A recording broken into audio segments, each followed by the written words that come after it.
We're learning Aruch HaShulchan, Aruch Chaim, Hilchos Rosh HaShanah, Siman Tuf Kuf Pei Gimel, 581. The first subheading, Sif Aleph. We learn in Kisus.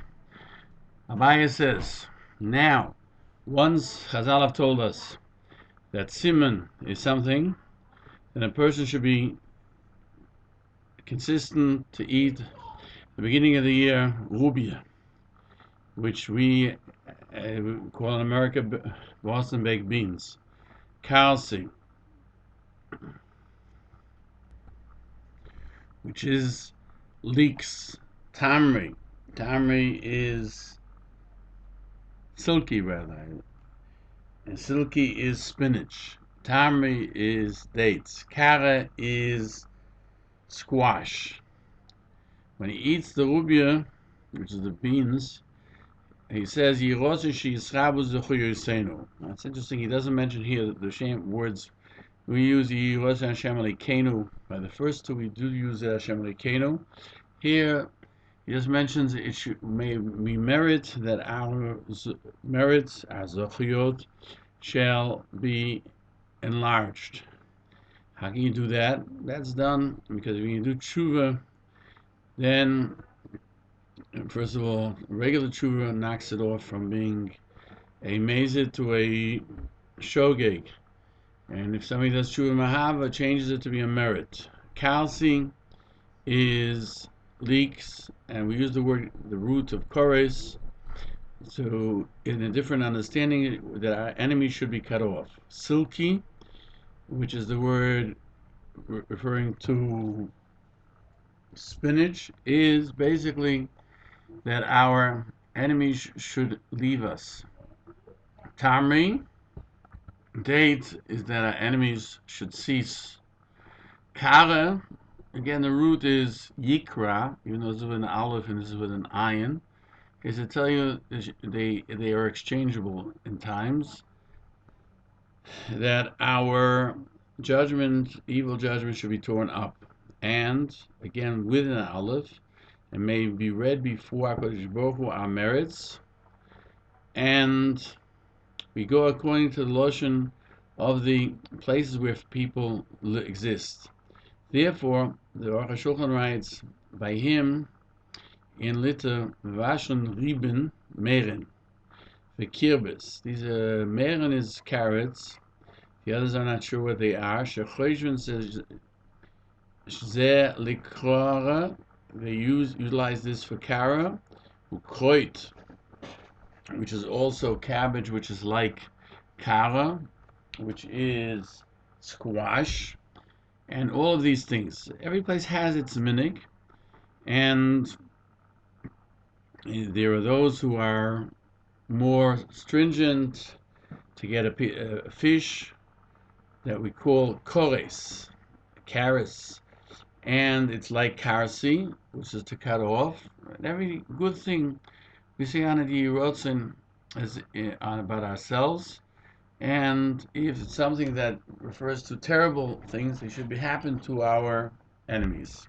We come to Siv Beis. There are those who eat an apple which is dipped in honey, and they say, may the new year be renewed on us, not just as a good year, but also a sweet year. And you make a boirei priha eitz before you do that, because you're eating it as its own entity. The brocha v'hamoitzi does not fulfill your obligation to eat something which you're not eating with bread. It's not something that you eat with the meal, and it's definite and simple that you eat it, and then before you say the Yerotzain, because it shouldn't be a separation between the brocha on the apple and the apple itself, eating of the apple itself, and then you say Yerotzain. And one should not stop between the brocha and the eating, or say the Yerotzain before the brocha. That's another way of doing it. Say the Yerotzain first. There are those who eat rimoinim, which are pomegranates, and they say, may our merits be added to like a pomegranate. In our country, he says, we don't find pomegranates, especially not before Rosh HaShanah, but here in Eretz Yisrael we do, and we eat it also fatty meat and every sweet thing, that our portion should be full, fatty, and sweet. We come to Siv Gimel, and you eat the head of a lamb, and you say, "May we be the head of something and not the tail." And furthermore, to remember and commemorate the fact that the ram of Yitzchak was brought on Rosh HaShanah. And because of the first reason, we eat the any type of fish and any type of head, even from the fish head, and we also eat the bread dipped in honey. And there are those who are careful not to eat nuts during this period of 10 days. The egois, nut adds up to 17, 1, 4 is 5, and 6 is 11, and 7 is 18. But Chet is also 8, and 9 is 17, and 1 is 18. And there are those who don't use vinegar, they don't eat items that are pickled on the first night, and some others don't do it till Sukkot, and neither do they eat bitter things such as chrein. But this does not apply to pepper that you put onto food, because they make the food tastier, as you do when you eat fish, which in their areas was impossible to eat without pepper. And a person should not eat things which add to the phlegm, and when he's praying, he'll have to cough it out, and nuts usually cause that, and there are people that are allergic to nuts, and therefore one should refrain from doing so. We continue with Siv Daled. There are those that do not sleep on the first day of Rosh HaShanah by day. This is according to the Yerushalmi, and the Rizal said after Chatzois and after the blowing of the shofar, you may go to sleep.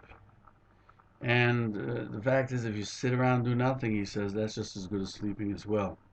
So the application of sleeping, that being unaware of the din, which is the main reason for not sleeping, is to, if you're sitting in court, Chaz v'sholom, you're in a human court, you would be awake, go to sleep in a heavenly court. But after Chatzois, it's all right. And there are those who go on the first day of Rosh Hashanah to the river. And they say that the Tashlach service, which says, "May HaKadosh Baruch Hu throw all of our sins into the ocean, the depths of the ocean." It's called Tashlach. And one should be careful that men and women should not go together.